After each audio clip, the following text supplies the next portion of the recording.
sekurang-kurangnya 2 alat bukti yang sah untuk membuktikan para terdakwa bersalah dan terungkap fakta-fakta yang menimbulkan keraguan apakah benar para terdakwa memang melakukan tindak pidana yang didakwakan, antara lain yaitu adanya dugaan tindak pidana keterangan palsu di bawah sumpah yang dilakukan oleh saksi Susilawati sendiri yang saat ini saksi tersebut telah ditetapkan sebagai tersangka, ketidaksesuaian keterangan antara saksi satu dengan saksi lainnya, ketidaksesuaian keterangan saksi dalam BAP dalam sumpah dengan keterangan saksi yang disumpah di persidangan.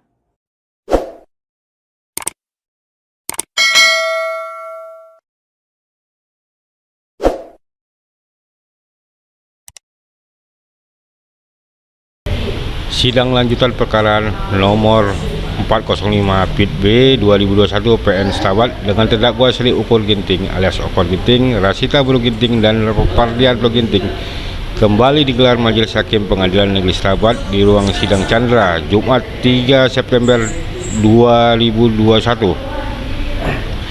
Ketua Majelis Hakim Ashad Rahim Lubis SHMAH membuka sidang dan dinyatakan terbuka untuk umum dengan agenda pembacaan nota pembelaan atau pledoi ketiga terdakwa yang dibacakan tim penasihat hukumnya Minola Subayang dan rekan. Dibuka dan dinyatakan terbuka untuk umum. Para terdakwa sehat ya? Mardianto sehat? Sehat. Ya. Nggak pakai masker? Masker. Ada pula. Tuh.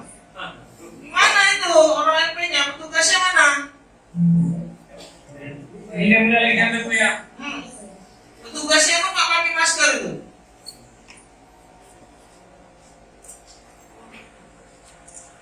Pakai Pak. Oh, baru pakai. Baik ya. Hari ini kesempatan penasihat hukum mengajukan pembelaan. Untuk itu dipersilakan. Terima kasih yang mulia.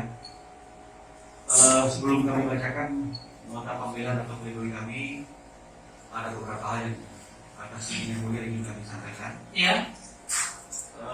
Yang pertama, kami menyampaikan fakta bukti tertulis seperti yang dalam persidangan. Ada beberapa bukti yang akan kami ajukan, baik tertulis maupun rekaman video. Ya. Mohon yang mulia. Ya. Bukti 405.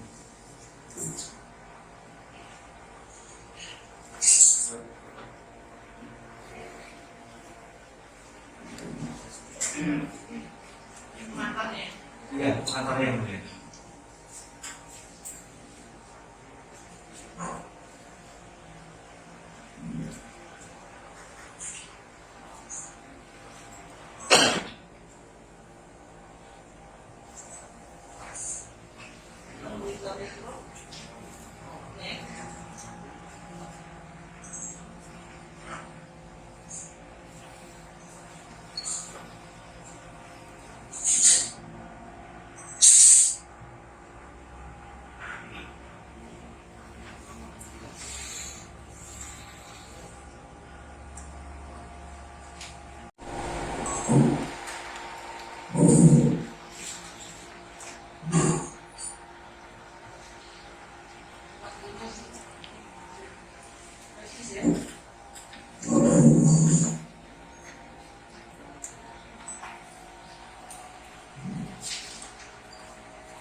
Mulai dari Pak.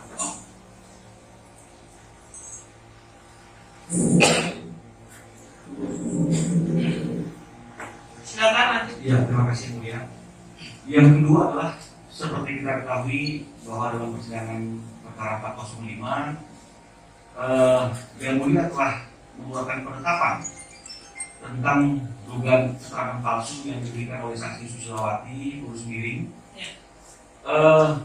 Yang sepanjang yang kami ketahui sampai hari ini belum ada kejelasan atas proses hukum terhadap saudara Susilawati Urus Miring, dan oleh karena itu atas izin yang mulia sesuai dengan isi penetapan yang memerintahkan jasa penuntut umum yang penyidik melalui jasa penuntut umum untuk memproses dugaan keterangan palsu itu untuk menanyakan kepada DPU sejauh mana perkembangan proses hukum terhadap saksi Susilawati yang penetapan adanya dugaan keterangan palsu yang mulia. Karena sampai hari ini sepanjang informasi yang kami dapatkan dan juga pertanyaan dari rekan-rekan media yang tak bisa kami jawab adalah proses hukum yang masih belum berjalan,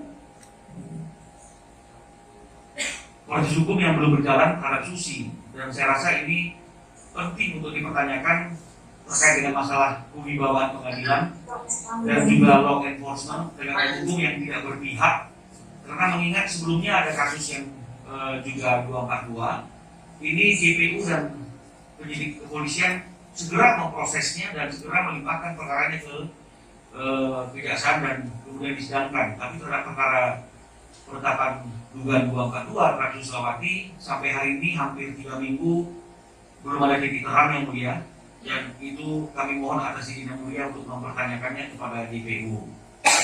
Yang ketiga terakhir yang mulia, ini berkaitan dengan juga perintah dari yang mulia kepada JPU untuk menanyakan kepada saksi verbalisan SOP yang menjadi dasar penyidikan yang mereka lakukan terhadap para klien kami, para terdakwa, yang sampai hari ini sebelum nota pembelaan kami ingin bacakan juga belum kami dapatkan yang mulia. Terima kasih yang mulia. Baik, penuntut umum sudah mendengar ya apa yang disampaikan oleh penasihat hukum terdakwa. Yang pertama mengenai perintah untuk melakukan pemeriksaan terhadap Susilawati. Sudah sampai di mana itu? Karena sampai hari ini tidak ada pemberitahuan ke pihak pengadilan. Izin yang mulia, kami sudah melaksanakan penetapannya, namun belum ada perkembangan dari penyidik yang mulia dan kepada kami biasa penuntut. Oh, berarti sudah dilanjutkan ya? Sudah dilanjutkan yang mulia.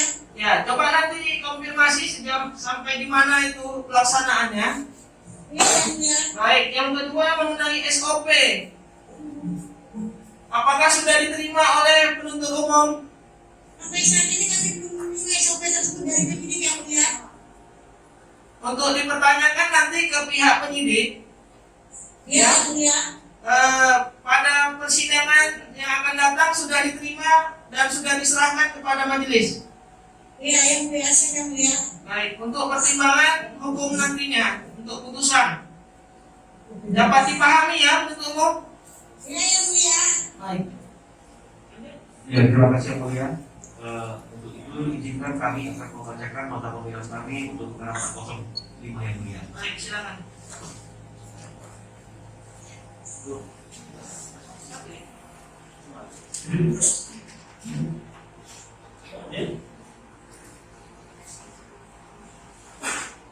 Sama-sama asli ya?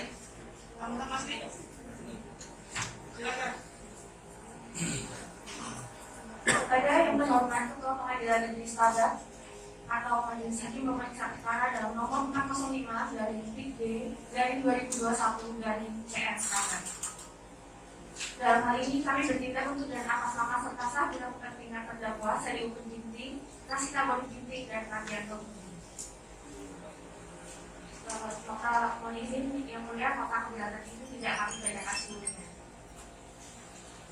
Pada kesempatan ini, izinkanlah kami menyampaikan nota langsung pembelaan atau pledoi yang mengisyaratkan harapan kami dan para terdakwa dengan judul Judex Data Dedicare Secundum Allegata et Purgata atau The Judge of the Judgment According to Allegation and Proof, yang mana merupakan adagi hukum yang bermakna seorang hakim harus memberikan penilaian berdasarkan fakta dan bukti. Majelis hakim yang kami muliakan, saudara penuntut umum yang kami hormati, serta hadirin sidang sekalian.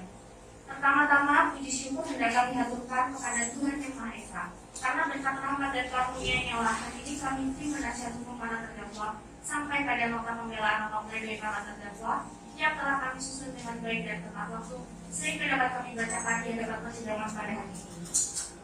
Sebelum melangkah lebih jauh, kami hendak mengutip perasaan adagi hukum berbahasa Latin, yaitu Actus Curiae Neminem Grafati, yang artinya tindakan pengadilan tidak akan menyakiti siapapun. Ada aku kuliah yang ingin mendapatkan ini memberikan gambaran bagaimana seyogianya proses peradilan ini dijalankan, di mana makna dari tindakan pengadilan tidak akan menyakiti siapapun diharapkan benar-benar diimplementasikan dengan baik dalam proses penegakan hukum atas perkara aku yang ditujukan terhadap para terdakwa. Tindakan pengadilan tidak akan menyakiti siapapun juga dapat diartikan bahwa suatu proses peradilan yang tidak dikotori oleh kepentingan terselubung sebagai alat untuk kepentingan pihak-pihak tertentu yang ingin mengambil keuntungan dari perkara akan menghasilkan tindakan pengadilan yang tidak menyakiti siapapun, dan begitu pula berlaku sebaliknya. Oleh karena itu, aku sebenarnya yang dapat akan tercapai apabila pengadilan tidak dikotori dengan kepentingan pihak tertentu, dan seiring dengan hal tersebut maka keadilan yang didambakan dalam proses penegakan hukum juga dapat terlaksana. Secara filosofis, keadilan, pemanfaatan, dan kepastian hukum adalah hal yang dicita-citakan oleh negara hukum sebagaimana dikemukakan oleh Gustav Strauss, di mana yang paling utama untuk diprioritaskan adalah selalu keadilan, kemudian pemanfaatan, dan yang terakhir adalah kepastian hukum. Sehingga dalam mencari dan menegakkan keadilan melalui proses penegakan hukum, tidak boleh menggunakan cara-cara yang melanggar hukum, yang justru akan melahirkan suatu ketidakadilan yang mengakibatkan keadilan dicita-citakan semakin jauh untuk dicapai.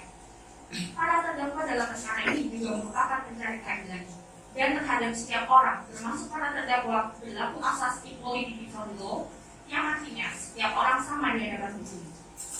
Asas ini harus benar-benar dipahami oleh setiap aparat penegak hukum pada setiap tingkatan dalam menjalankan tugas dan tanggung jawabnya masing-masing, tanpa terkecuali untuk bersama-sama menegakkan hukum demi tercapainya keadilan yang didambakan.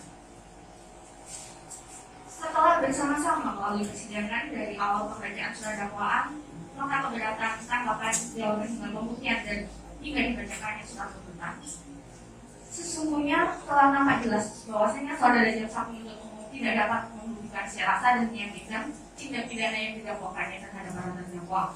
Maka dari itu melalui pembelaan atau pledoi yang kami selaku penasihat hukum para terdakwa sampaikan pada hari ini, tentunya kami berharap agar majelis hakim memeriksa perkara aku, melihat pada hukum atau fakta dan bertanya pada hati nurani dengan memperhatikan keadilan dan kemanfaatan ketika menjatuhkan putusan terhadap para terdakwa nantinya.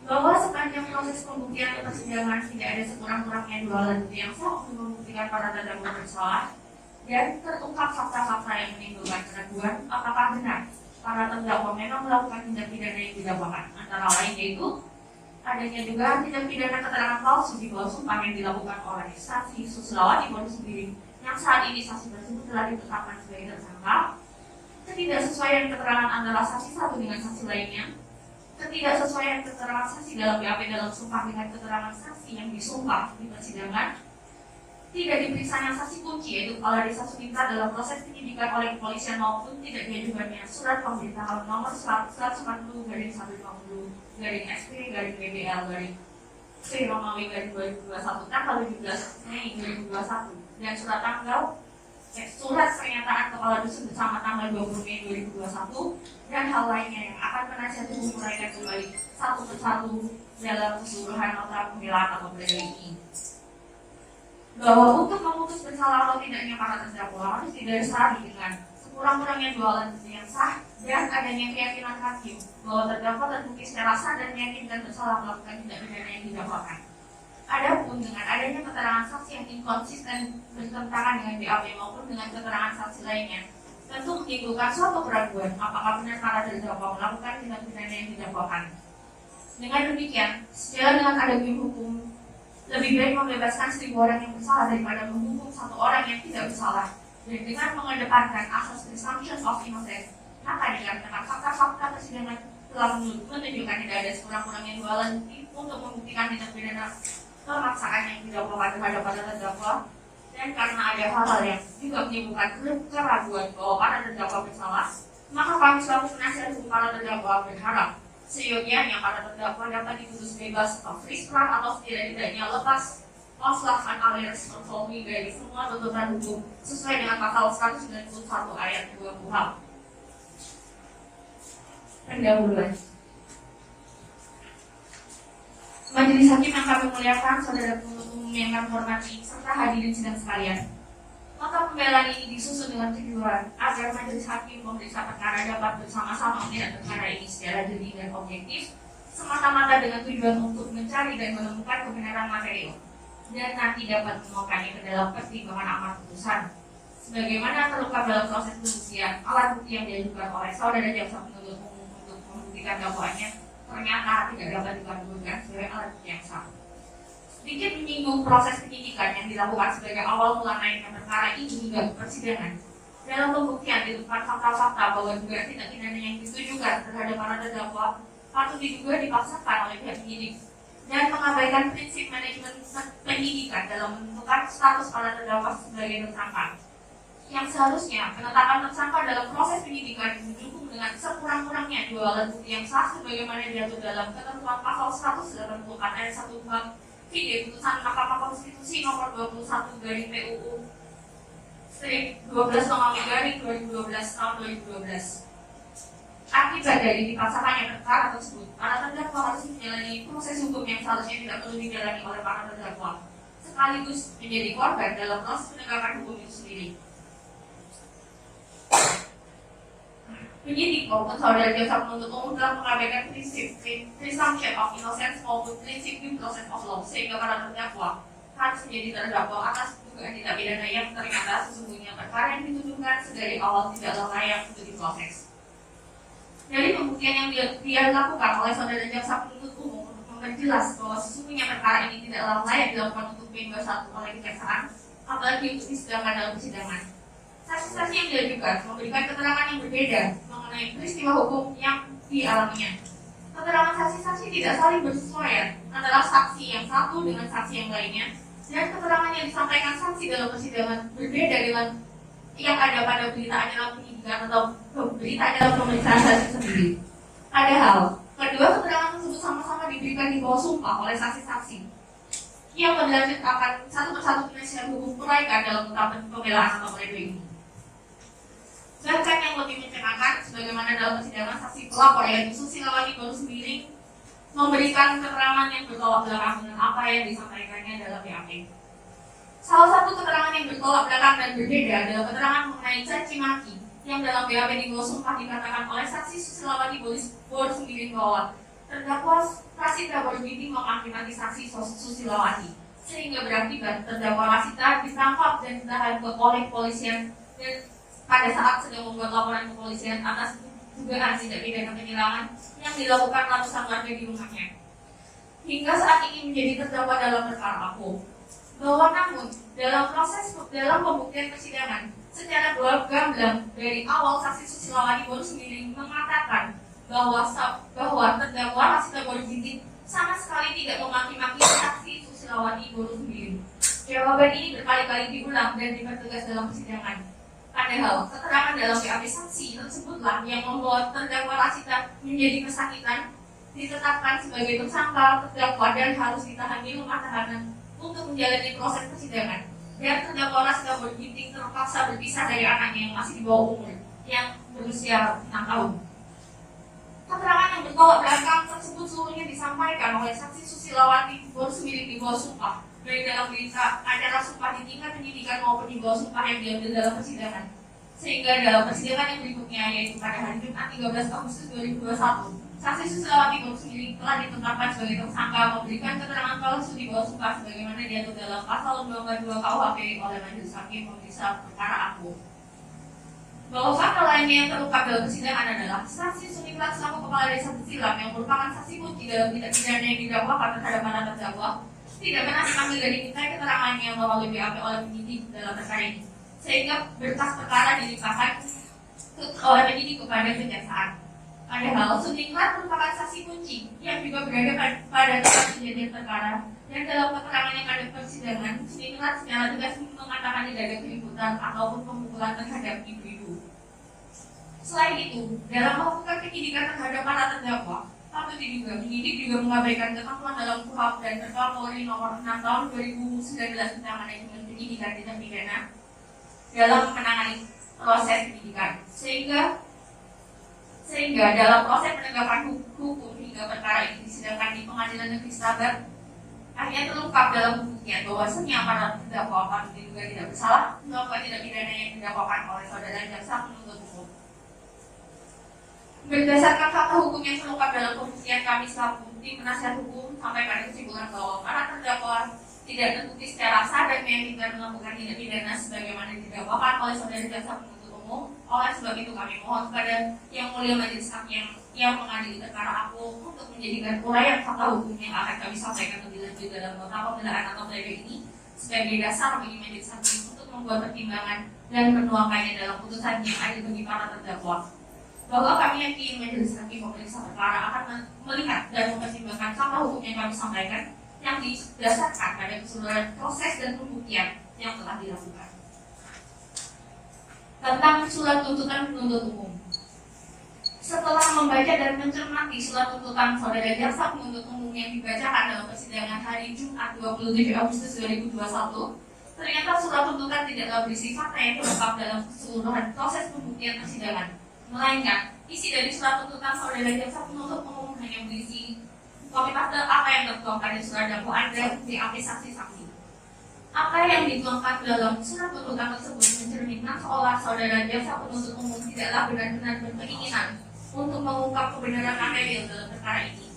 Karena jika saudara jaksa penuntut umum hendak mengungkap kebenaran material, seharusnya apa yang tertuang dalam surat tuntutan merupakan fakta-fakta persidangan, bukan mengulang kembali uraian surat dakwaan maupun BAP saksi sebagai dasar pembuatan surat tuntutan.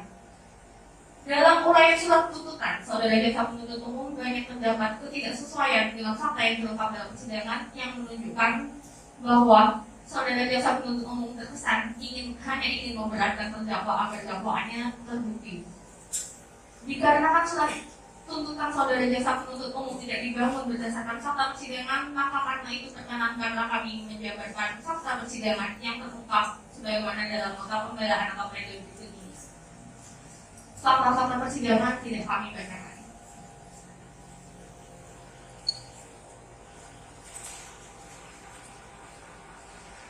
Kemudian poin keempat, halaman 39.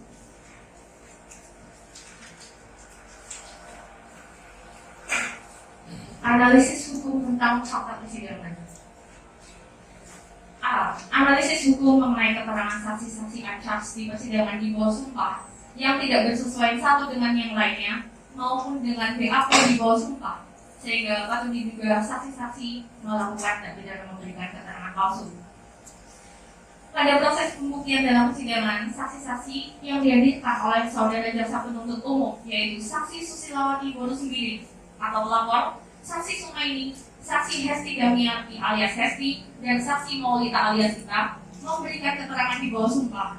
Namun, keterangan antara saksi-saksi tersebut tidak saling bersesuaian satu dengan yang lainnya, dan keterangan dalam persidangan juga bertolak belakang dengan apa yang telah diterangkan saksi-saksi dalam BAP yang juga dilapisi dengan berita acara sumpah. Saksi Susilawati selaku saksi pelapor bahkan saat ini telah berstatus sebagai tersangka atas dugaan tindak pidana memberikan keterangan palsu di bawah sumpah, sebagaimana dimaksud pasal 242 KUHP. Saksi Susilawati menerangkan dalam persidangan bahwa terdakwa Rasita Ginting hanya berkata, "Bapakku sakit, datang jauh-jauh dari Sabar." Sedangkan kata-kata "apa mau kalian nanti babi" tidak ada dilontarkan oleh terdakwa Rasita Ginting. Keterangan tersebut bertolak belakang dengan keterangan saksi Susilawati sendiri dalam BAP-nya tanggal 23 Mei 2021 dalam poin 9D yang menerangkan Rasita Ginting berperan membantu saudara Sri Ukur Ginting memaksa saya dan teman-teman untuk menandatangani kertas kosong maupun keterangan dalam poin 11 yang menerangkan Kak Rasita mengatakan kembali, "Anjing lain semua bapakku sakit, datang-datang cuma untuk mengurusi kalian." Di mana akibat keterangan saksi Susilawati selaku saksi pelapor tersebut, saat ini terdakwa Rasita Ginting harus menjalani proses persidangan atas suatu perbuatan yang sesungguhnya tidak dilakukannya. Kemudian saksi Hesti dalam persidangan juga menerangkan bahwa terdakwa Rasita Ginting hanya berkata, "Apa mau kalian? Bapak saya sudah datang jauh-jauh dari Sabar." Dan hanya itu saja yang dikatakan oleh terdakwa Rasita Ginting. Tidak ada bahasa kasar atau binatang dari terdakwa Rasita Ginting. Keterangan saksi-saksi mengenai siapa yang menendang Aqua juga berbeda-beda, di mana dalam BAP poin 12 saksi Susilawati mengatakan bahwa yang menendang adalah terdakwa Sri Ukur Ginting sambil menyuruh menulis dengan kata-kata tulis, sedangkan dalam keterangan di persidangan di bawah sumpah saksi Sumaini mengatakan bahwa yang menyuruh menulis nama adalah terdakwa Pardianto Ginting. Kemudian saksi Hesti dalam persidangan mengatakan bahwa yang menendang aku adalah Luhur Sentosa Ginting atau Tosa. Padahal dalam BAP-nya saksi Hesti mengatakan yang menendang aku adalah terdakwa Sri Ukur Ginting. Bahwa sedikit mengutip terlebih dahulu tentang definisi saksi yang diatur dalam pasal 1 angka 26 KUHP yaitu saksi adalah orang yang dapat memberikan keterangan guna kepentingan penyidikan, penuntutan, dan peradilan tentang suatu perkara pidana yang ia dengar sendiri, ia lihat sendiri, dan ia alami sendiri. Dengan demikian, saksi tentunya dapat memberikan keterangan mengenai apa yang didengar, dilihat, dan dialaminya sendiri. Namun, akan menjadi suatu pertanyaan jika saksi-saksi yang diperiksa hingga dihadirkan dalam persidangan ternyata seolah-olah tidak mendengar, melihat, dan mengalami sendiri hal-hal yang diterangkannya baik dalam BAP maupun dalam persidangan sebagaimana yang terjadi dalam perkara Ambo. Bahkan sebagaimana telah penasihat hukum uraikan, saksi-saksi itu memberikan keterangan yang berbeda-beda mengenai apa perbuatan yang dilakukan masing-masing para terdakwa maupun siapa terdakwa yang melakukan perbuatan dimaksud.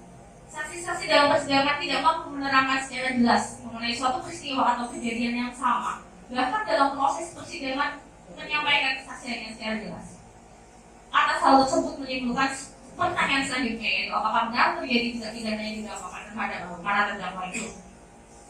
Ketidaksesuaian keterangan saksi-saksi tersebut satu sama lain dan juga ketidaksesuaian keterangan saksi-saksi dengan BAP-nya sendiri tentunya mengakibatkan keterangan yang demikian tidak dapat dijadikan dasar sebagai alat bukti untuk membuktikan tindak pidana yang didakwakan. Bahwa ketentuan mengenai keterangan saksi juga diatur dalam pasal 186 ayat 6 KUHP yaitu dalam menilai kebenaran keterangan saksi maka hakim harus dengan sungguh-sungguh memperhatikan 1. Persesuaian antara keterangan saksi yang satu dengan yang lainnya. 2. Persesuaian keterangan saksi dengan alat bukti lain.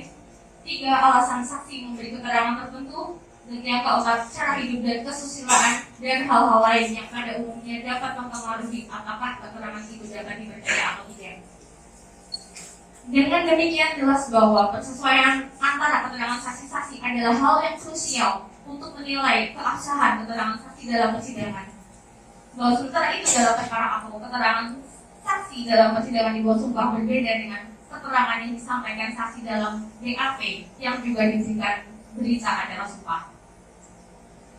Atas keterangan yang demikian, sudah selayaknya saksi-saksi atas yang dihadirkan oleh penuntut umum tersebut tidak layak dipertimbangkan keterangannya untuk membuktikan para terdakwa bersalah.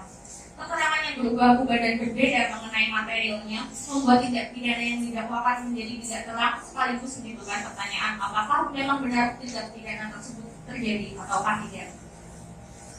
B. Analisis hukum mengenai fakta persidangan yang tidak membuktikan terdakwa Sri Ukur Ginting, terdakwa Rasda Ginting, dan terdakwa Pardianto Ginting melakukan tindak pidana pemerasan. Bahwa berdasarkan keterangan saksi-saksi maupun keterangan terdakwa dalam persidangan, fakta yang terungkap adalah pada tanggal 22 Mei 2021 di kantor desa Besulam, yaitu ada sekumpulan ibu-ibu yang akan menyampaikan aspirasi ke kantor desa terkait adanya surat pemberitahuan yang ditandatangani kepala desa tanggal 17 Mei. Namun, tidak semuanya mendapatkan surat, melainkan hanya ikut-ikutan saja untuk datang ke kantor desa. Saksi-saksi dalam persidangan termasuk saksi Sumaini juga tidak mengetahui bahwa sudah setelah surat yang pertama tanggal 17 Mei 2021 ada surat terbaru yaitu surat pernyataan kepala dusun bersama yang kedua tanggal 20 Mei 2021. Adapun surat yang kedua tanggal 20 Mei 2021 merupakan surat yang di dalamnya juga tidak ada redaksional mengenai kewajiban menjual sawit kepada Luhur Sentosa Ginting atau Tosa ataupun terhadap para terdakwa. Melainkan isi surat tersebut adalah untuk melakukan pemeliharaan jalan yang dilewati agar tidak rusak dengan membawa setu. Terkait dengan tindak pidana yang didakwakan terhadap para terdakwa, di mana para terdakwa dikatakan memaksa untuk menjual sawit kepada Luhur Sentosa Ginting atau Tosa, ternyata faktanya dalam keterangan yang disampaikan oleh saksi Hesti. Tidak semua ibu-ibu yang hadir di kantor desa yang memiliki kebun sawit, atau dengan kata lain sebagian saja yang memiliki kebun. Kemudian saksi Susilawati Boru sendiri ternyata juga adalah agen sawit yang membeli sawit dari warga. Dan selama ini saksi Susilawati Boru sendiri tidak pernah menjual sawit kepada Luhut Santosa Ginting atau Tosa, melainkan saksi Susilawati Boru sendiri menjual sawit melalui abangnya ke pabrik. Begitu pula dengan saksi yang lain, yaitu saksi Sumaini yang merupakan petani sawit, menerangkan bahwa selama ini saksi menjual sawitnya secara bebas kepada agen lain. Bahkan setelah ada surat kepala desa yang pertama tanggal 17 Mei 2021, saksi Sumaini dan saksi Hesti juga tidak menjual sawitnya kepada Luhut Santosa Ginting atau Tosa, dan tidak ada pemaksaan untuk menjual sawit kepada Luhut Santosa Ginting yang dialami saksi. Atas hal tersebut jelas bahwa saksi-saksi acak tidaklah layak apabila keterangan yang dipergunakan atau dipertimbangkan sebagai alat bukti dalam menilai terdakwa bersalah melakukan suatu tindak pidana. Karena keterangan saksi-saksi acak justru menimbulkan keraguan mengenai kebenaran keterangan yang disampaikannya. Lebih jauh lagi, rekaman suara yang diperdengarkan oleh saudara jaksa penuntut umum dalam persidangan juga sama sekali tidak membuktikan adanya pemaksaan penjualan sawit. Bahwa dalam fakta persidangan terungkap adanya lontaran kata-kata dari ibu-ibu yang menyatakan kita nikahin aja apa ini, sehingga terdakwa Saiful Ginting mungkin terlepas melontarkan kata-kata yang kurang sopan akibat mendengar kata-kata yang melecehkan dan merendahkan dirinya tersebut, yang mana merupakan efek dari emosi dan tidak tertuju pada siapapun, dikarenakan terdakwa Saiful Ginting juga tidak tahu dengan pasti siapa yang mengatakannya di antara para ibu-ibu. Bahwa selanjutnya, selain saksi-saksi acak, penuntut umum hanya mengajukan rekaman suara dari handphone saksi Maulina untuk membuktikan dakwaannya. Sedangkan dalam rekaman yang diajukan oleh penuntut umum, sama sekali tidak ada kata-kata atau perbuatan yang menunjukkan adanya unsur memaksa orang lain supaya tidak melakukan atau membiarkan sesuatu, baik dengan ancaman kekerasan ataupun ancaman kekerasan yang ditujukan terhadap saksi-saksi dalam rekaman suara tersebut. Adapun kepala desa Bersiram, yaitu saksi Suingran, juga menerangkan tidak ada ribut-ribut yang terjadi di dalam kantor desa seperti yang diviralkan, dan dalam keterangannya surat tanggal 17 Mei yang menjadi dasar aspirasi juga bukan surat dari terdakwa. Yang saat diterima oleh saksi, surat itu ditandatangani oleh kepala dusun sehingga saksi Suingran kemudian juga menandatanganinya. Kemudian berdasarkan keterangan saksi-saksi verbalisan yang dipanggil dan dihadirkan dalam persidangan juga menerangkan bahwa tidak pernah dilakukan pemanggilan terhadap para terdakwa sebelum para terdakwa ditetapkan sebagai tersangka oleh Polres Langkat. Terlebih lagi, disampaikan oleh saksi verbalisan, yaitu saksi Bram Chandra, bahwasannya penangkapan, penahanan, dan penetapan tersangka terhadap para terdakwa sudah sesuai dengan SOP. Namun nyatanya hingga hari ini belum ditunjukkan SOP yang dijadikan dasar tidak dilakukannya pemanggilan sama sekali oleh penyidik, meskipun SOP tersebut telah diminta melalui majelis hakim dalam persidangan. Dan apabila SOP itu pun ada, tentunya SOP tidak boleh bertentangan dengan peraturan perundang-undangan yang ada di atasnya, yaitu dalam hal ini KUHP sebagai pedoman untuk menjalankan proses penyelidikan dan penyidikan perkara pidana. Bahwa berdasarkan fakta-fakta yang terungkap dalam persidangan tersebut, dakwaan saudara jaksa penuntut umum tidaklah terbukti, sehingga sangat tidak adil apabila terdakwa Saiful Ginting, terdakwa Rasida Boru Ginting, dan terdakwa Kardianto Ginting dipaksakan dituntut dengan pidana penjara masing-masing selama 4 bulan, 5 bulan, dan 6 bulan sebagaimana dalam surat tuntutan yang dibacakan pada persidangan sebelumnya. Padahal saudara jaksa penuntut umum tidak dapat membuktikan tindak pidana yang didakwakan, sekaligus tidak dapat membuktikan bahwa para terdakwa yang bersalah melakukannya berdasarkan sekurang-kurangnya 2 alat bukti yang sah. Bahwa karena perbuatan yang didakwakan terhadap para terdakwa dalam perkara Akbo tidaklah dapat dibuktikan, sudah selayaknya agar para terdakwa diputus bebas, semata-mata demi tegaknya keadilan, agar majelis hakim tidak salah menjatuhkan putusan pemidanaan terhadap para terdakwa yang sesungguhnya tidak telah bersalah. Apalagi sepanjang seluruh proses pembuktian sesungguhnya semakin tampak terang bahwa para terdakwa bersalah melakukan tindak pidana. Oleh karena itu, tentunya kami selaku penasihat hukum para terdakwa berharap agar majelis hakim pemeriksa perkara Akbo dapat memutus para terdakwa tidak terbukti secara sah dan meyakinkan melakukan tindak pidana yang didakwakan. Kami meyakini bahwa majelis hakim akan memutus perkara ini secara adil dan bijaksana berdasarkan fakta yang terungkap dalam persidangan, sekaligus dengan mengedepankan asas in dubio pro reo, yaitu dalam hal ada keraguan mengenai suatu hal, hakim memutus dengan hal yang meringankan para terdakwa, atau dengan kata lain, apabila majelis hakim ragu-ragu, maka dapat membebaskan para terdakwa dari dakwaan.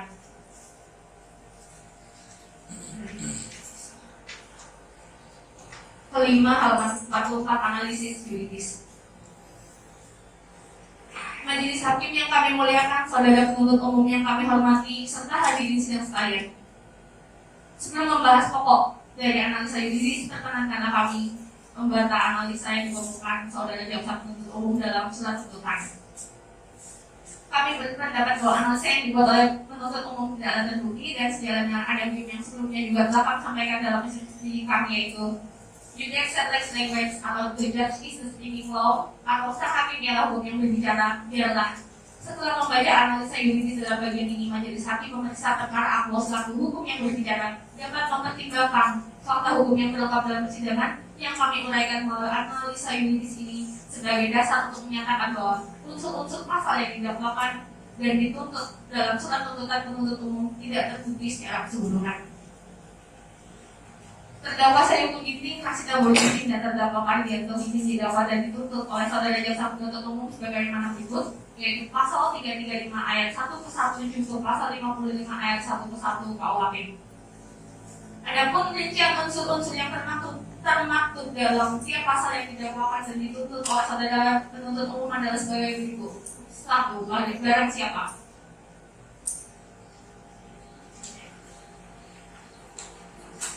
Kedua, secara melawan hukum yang tidak akan kami bacakan juga.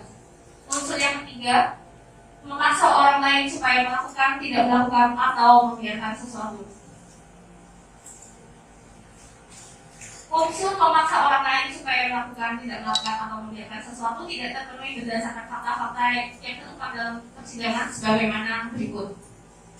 Bahwa berdasarkan pasal 335 ayat 1 ke 1 KUHP yang mengatur tentang tindak pidana pemaksaan, maka harus dibuktikan dalam pasal ini bahwa ada seseorang yang secara melawan hak seseorang untuk dipaksa melakukan sesuatu, tidak melakukan sesuatu, atau membiarkan sesuatu.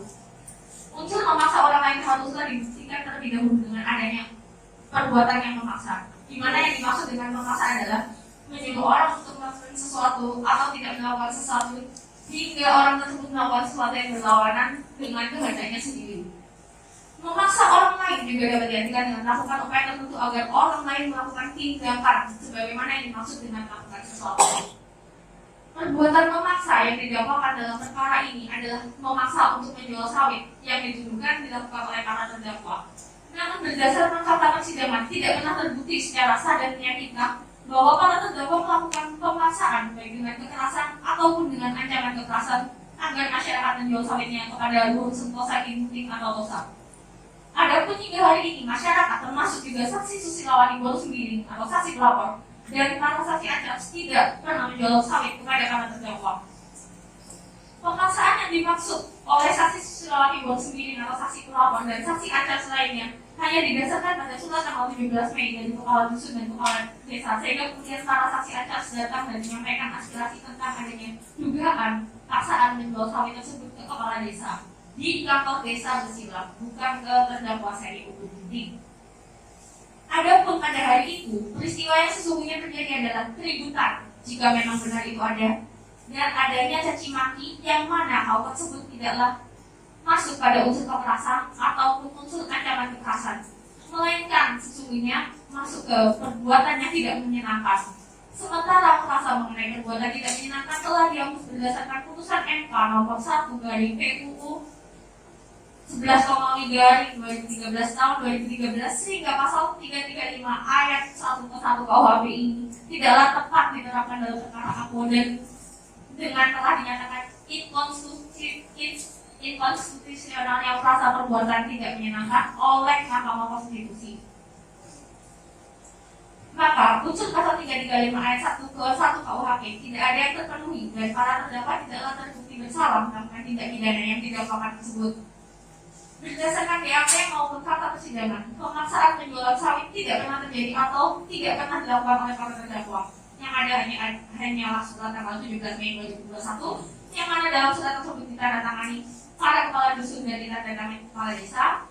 Surat tanggal 17, namun tidak ada tanda tangan Luhut Sentosa Ginting atau Tosa dalam surat tersebut, dan apa yang tertera dalam surat pun tidak terrealisasi. Selanjutnya pada tanggal 20 Mei 2021 sudah ada surat pernyataan yang dikeluarkan oleh Kepala Dusun sebagai surat terbaru yang pada intinya berisi agar warga masyarakat membawa sertu untuk merawat jalan apabila melewati jalan, yang ternyata surat terbaru ini pun tidak diketahui oleh saksi Susilawati Bonsumirin atau saksi pelapor dan saksi acar lainnya. Mengenai pemaksaan yang didakwakan pada para terdakwa, baik terdakwa Seri Ukul Ginting, terdakwa Rasita Boy Ginting maupun terdakwa Boy Ginting, terdakwa Pandianto Ginting, tidak memenuhi unsur memaksa orang lain supaya tidak melakukan atau membiarkan sesuatu yang kami uraikan satu persatu dalam uraian berikut. Terdakwa Seri Ukul Ginting, bahwa berdasarkan fakta persidangan, terungkap bahwa terdakwa Seri Ukul Ginting marah karena setelah masuk ke dalam kantor kepala desa, terdakwa Seri Ukul Ginting mendengar ada ibu-ibu yang berkata, "Kita kawini saja apa ini," sehingga secara refleks tanpa disadarinya terdakwa Seri Ukul Ginting naik amarah dan emosi, sehingga untuk mempertahankan harga diri akibat adanya lontaran kata-kata "kita kawini saja apa ini," terdakwa Seri Ukul Ginting kelepasan mengucapkan kata-kata yang mungkin kasar tanpa disengaja. Adapun kata-kata yang terlontar dari terdakwa Seri Ukul Ginting bukanlah kata-kata kasar berupa paksaan terhadap ibu-ibu untuk membeli sawit dari Luhut Sentosa Ginting atau Tosa, melainkan diakibatkan adanya ucapan yang tidak pantas yang ditujukan terhadap diri terdakwa Seri Ukul Ginting terlebih dahulu, sehingga terdakwa Seri Ukul Ginting tanpa disadari mengeluarkan kata-kata amarah karena tidak terima dan tersinggung akibat adanya perkataan "tadi kaisa jawaban ini" dari salah satu ibu-ibu saat terdakwa Seri Ukul Ginting baru tiba. Terdakwa Rasita Boy Ginting, bahwa berdasarkan fakta persidangan, terdakwa Rasita Boy Ginting juga tidak terbukti melakukan tindak pidana pemaksaan, karena yang dilakukan terdakwa Rasita Boy Ginting hanya datang menjemput terdakwa Seri Ukul Ginting dan kemudian mengatakan, "Bapak, aku sakit-sakit datang dari Stabat cuma untuk ngurusi kalian," karena saat itu ibu-ibu yang ada di kantor desa diam saja. Bahkan saksi-saksi dalam persidangan, yaitu saksi Susilawati Bonsumirin maupun saksi Hesti dalam persidangan, juga menerangkan bahwa terdakwa Rasita Boy Ginting tidak ada melakukan maki-maki terhadap ibu-ibu, dan tidak ada satupun keterangan saksi dalam persidangan yang membuktikan bahwa terdakwa Rasita Boy Ginting melakukan pemaksaan untuk menjual sawit kepada Luhut Sentosa Ginting atau Tosa. Terdakwa Pandianto Ginting, bahwa terdakwa Pandianto Ginting dalam fakta persidangan hanya meminta agar menulis nama di kertas bagi siapa yang punya kebun. Terlebih lagi, ternyata dalam fakta persidangan saksi-saksi tidak tahu atau tidak paham maksud dan tujuan terdakwa Pandianto Ginting saat meminta menuliskan nama pada kertas, sehingga tidak tepat jika dikatakan bahwa terdakwa Pandianto Ginting melakukan tindak pidana pemaksaan untuk menjual sawit kepada Luhut Sentosa Ginting. Bahwa dengan demikian, unsur supaya melakukan tidak melakukan atau membiarkan sesuatu ini tidak terpenuhi untuk seluruhnya, dikarenakan dalam unsur ini yang diinginkan pelaku haruslah terjadi. Dengan kata lain, yang disuruh melakukan atau tidak melakukan sesuatu harus sudah mengikuti apa keinginan pelaku akibat adanya paksaan tersebut.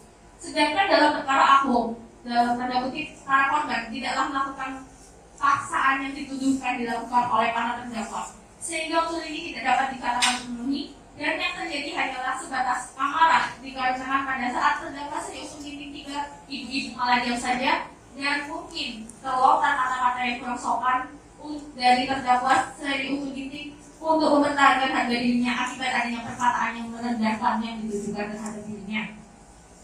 Unsur selanjutnya, dengan memakai kekerasan atau dengan memakai ancaman kekerasan baik terhadap orang itu sendiri maupun orang lain. Unsur dengan memakai kekerasan atau dengan memakai ancaman kekerasan baik terhadap orang itu sendiri maupun terhadap orang lain tidak terpenuhi berdasarkan fakta-fakta yang terungkap dalam persidangan sebagai berikut. Bahwa sejalan dengan apa yang dikemukakan oleh M. Susilo dalam buku KUHP serta komentar-komentar lengkap pasal demi pasal menyatakan bahwa yang harus dibuktikan dalam pasal ini terkait unsur menggunakan kekerasan dan atau ancaman kekerasan adalah: satu, bahwa ada orang yang dengan melawan hak dipaksa untuk melakukan sesuatu, tidak melakukan sesuatu atau membiarkan sesuatu, dan yang kedua, paksaan itu dilakukan dengan memakai kekerasan, suatu perbuatan lain, atau suatu perbuatan yang tidak menyenangkan, ataupun ancaman kekerasan, ancaman perbuatan lain, atau ancaman perbuatan yang tidak menyenangkan baik terhadap orang itu maupun terhadap orang lain.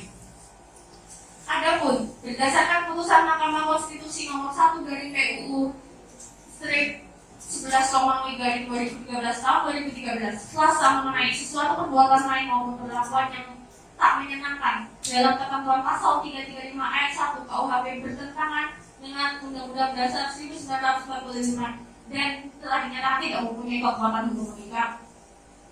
Oleh karena itu, kami lanjutkan sebagaimana menurut Susilo dalam buku yang sama, di mana definisi melakukan kekerasan yakni menggunakan tenaga atau kekuatan jasmani tidak kecil dan besar, misalnya memukul dengan tangan, dengan segala macam senjata, menyepak mencegah dan sebagainya, yang disamakan dengan melakukan kekerasan ialah membuat orang menjadi pingsan atau tidak berdaya lagi atau lemah.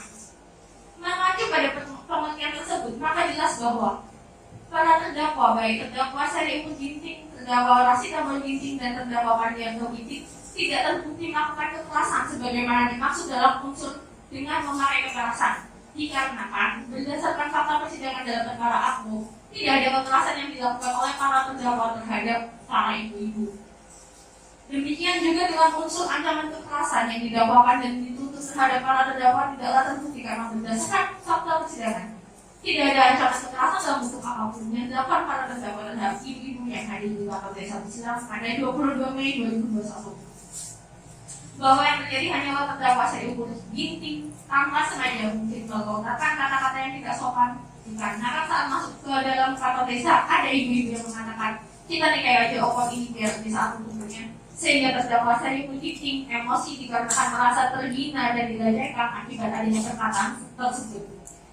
Dengan demikian unsur ancaman kekerasan tidaklah terbukti. Bahwa terdakwa Rasita Baru Ginting saat datang ke kantor desa Besilang bermaksud untuk menjemput ayahnya, yaitu terdakwa Seri Umur Ginting. Saat berada di kantor desa, terdakwa Rasita Baru Ginting hanya berkata, "Bapakku sakit datang dari Setabat cuma untuk ngurusin kalian," dikarenakan ibu-ibu itu diam dan tidak mengatakan apa yang diinginkannya. Dengan demikian unsur ancaman kekerasan tidak terbukti. Bahwa terdakwa Pardianto Ginting juga tidak terbukti melakukan ancaman kekerasan dikarenakan terdakwa Pardianto Ginting hanya meminta agar menuliskan nama dan surat tangan untuk diajukan ke kepala desa bila punya tanah. Bahkan berdasarkan keterangan saksi dalam persidangan mengatakan tidak tahu apa maksud dari diminta menulis nama ke dalam kertas. Berdasarkan hal tersebut, perbuatan terdakwa Pardianto Ginting jelas bukan merupakan ancaman kekerasan, melainkan permintaan untuk menulis nama yang bahkan ternyata tidak dipahami maksudnya oleh saksi. Bahwa dengan demikian unsur dengan memakai kekerasan atau dengan memakai ancaman kekerasan baik terhadap orang itu sendiri maupun orang lain tidaklah terpenuhi. Apapun yang terjadi dalam jika benar adalah adanya marah-marah saja, di mana terdakwa Seri Umur Ginting tersinggung saat ada ibu-ibu berkata kita nikahi saja orang ini, sehingga tanpa sadar mungkin terdakwa Seri Umur Ginting mengucapkan kata-kata yang kurang sopan karena emosi akibat merasa terhina dan direndahkan, sehingga apabila mungkin hal itu yang dipermasalahkan dalam perkara aku, maka justru seolah-olah dari unsur yang hendak dibuktikan adalah mengenai unsur sesuatu perbuatan lain atau perlakuan yang tak menyenangkan yang dahulu diatur dalam pasal 335 ayat 1 KUHP. Sedangkan rasa unsur sesuatu perbuatan lain atau perlakuan yang tak menyenangkan sudah dinyatakan inkonstitusional berdasarkan putusan MK nomor 1 dari PUU strip 11,3/2013 tahun 2013 karena sangat luas maknanya dan penafsirannya sangat bersifat subjektif bahkan hingga dijuluki pasal karet. Oleh karena itu, apabila ibu-ibu yang berada di kantor kepala desa dalam tanda kutip merasa mengalami suatu perbuatan yang tidak menyenangkan dengan adanya kata-kata kurang sopan yang mungkin tanpa sengaja terlontar dari terdakwa Seri Umur Ginting ataupun dalam tanda kutip merasa mengalami sesuatu perbuatan tidak menyenangkan karena terdakwa Rasita Baru Ginting berkata bapak sejauh-jauh datang dari Setabat agar ibu-ibu bicara, ataupun dalam tanda kutip merasa mengalami suatu perbuatan yang tidak menyenangkan karena diminta menulis nama di kertas, maka pada terdakwa tersebut tidak dapat dikenakan dengan pasal 335 ayat 1 KUHP dikarenakan rasa perbuatan lain atau perlakuannya tidak menyenangkan sudah dinyatakan inkonstitusional berdasarkan putusan MK nomor 1 dari PUU strip 11,3/2013 tahun 2013 sehingga tidak mempunyai kekuatan hukum mengikat. Oleh karena itu jelas bahwa unsur dengan memakai kekerasan atau dengan memakai ancaman kekerasan baik terhadap orang itu sendiri maupun orang lain tidak terpenuhi berdasarkan fakta-fakta yang terungkap dalam persidangan dan tidak terbukti dilakukan oleh para terdakwa. Unsur selanjutnya, mereka yang melakukan, yang menyuruh melakukan, dan orang yang turut serta melakukan perbuatan. Apabila dikaitkan dengan unsur dalam pasal 335 ayat 1 KUHP yang telah tim penasihat hukum kemukakan mengenai penjabaran unsur-unsurnya, ditemukan bahwa unsur tindak pidana yang didakwa dan dituntut oleh saudara jaksa penuntut umum tidak terbukti untuk seluruhnya, sehingga karena unsur tindak pidana mengenai perbuatan para terdakwa yang dikenakan pasal 335 ayat 1 ke 1 tidak terbukti, maka penyertaan yang dimaksud dalam pasal 55 ayat 1 ke 1 KUHP juga secara otomatis tidak terbukti. Dalam hal ini dikarenakan jika ada satu saja unsur yang tindak pidana yang tidak terpenuhi, maka tindak pidana tersebut tidaklah terbukti. Unsur mereka yang melakukan, yang menyuruh melakukan, dan yang turut serta melakukan tertuju pada pelaku dalam sebuah tindakan tersebut. Maka dari itu, dengan tidak dipenuhinya dan tidak terbuktinya perbuatan atau tindak pidana yang dimaksud dalam pasal 335 ayat 1 ke 1 KUHP, maka sudah jelas bahwa unsur mengenai penyertaan tersebut di atas tidak terpenuhi karena para terdakwa tidak melakukan suatu kejahatan. Bahwa ucapan yang dikeluarkan oleh terdakwa Syaiful Ginting, terdakwa Rasita Berginting maupun terdakwa Pardianto Ginting masing-masing adalah terjadi secara spontan pada saat berada di kantor desa dan bukanlah suatu tindak pidana pemaksaan yang dimaksud dalam pasal 335 ayat 1 ke 1 KUHP.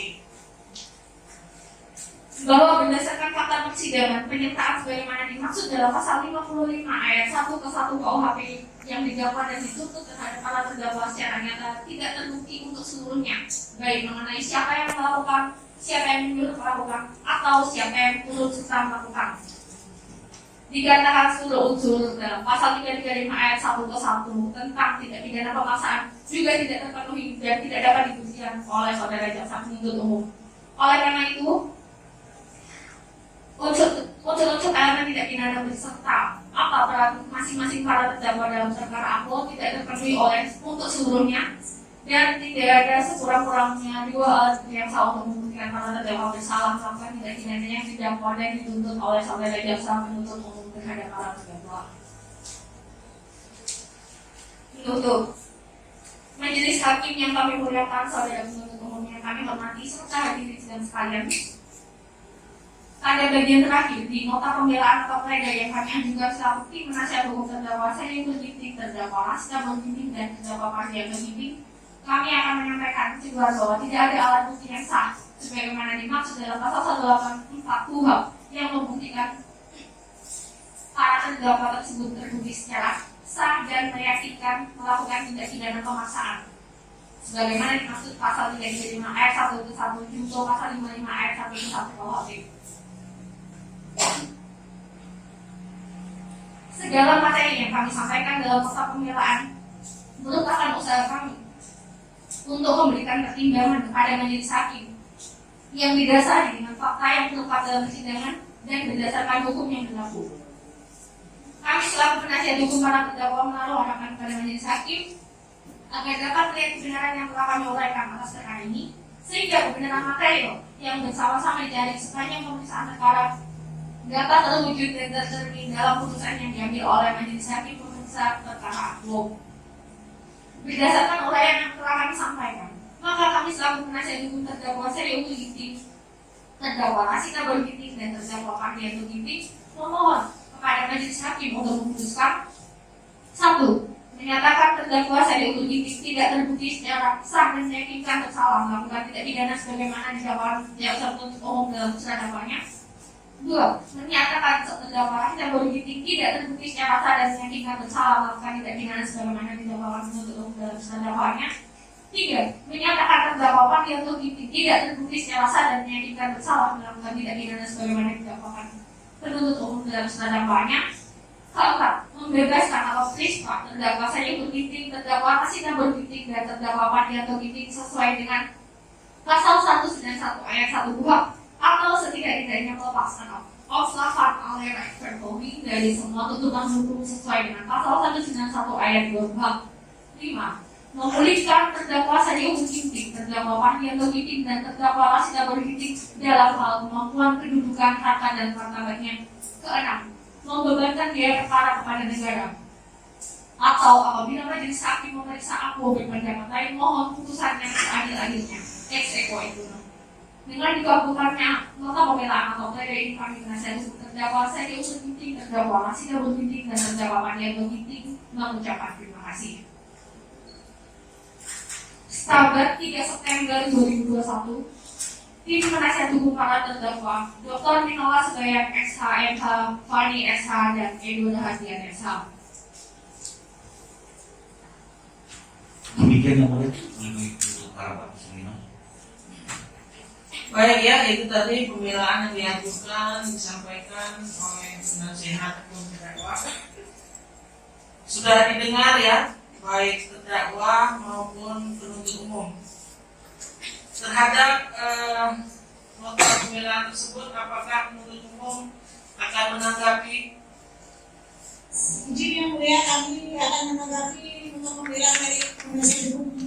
Baik, untuk memberi kesempatan kepada penuntut umum menanggapi nota pembelaan yang sudah dibacakan oleh penasihat hukum, maka perkara ini ditunda sampai dengan hari Jumat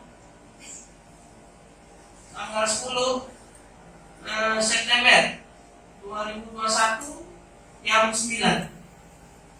Sebelum ada ketentuan lebih lanjut, terdakwa yang tahanan rumah kembali hadir tanpa dipanggil, yang berada dalam tahanan tetap berada dalam tahanan.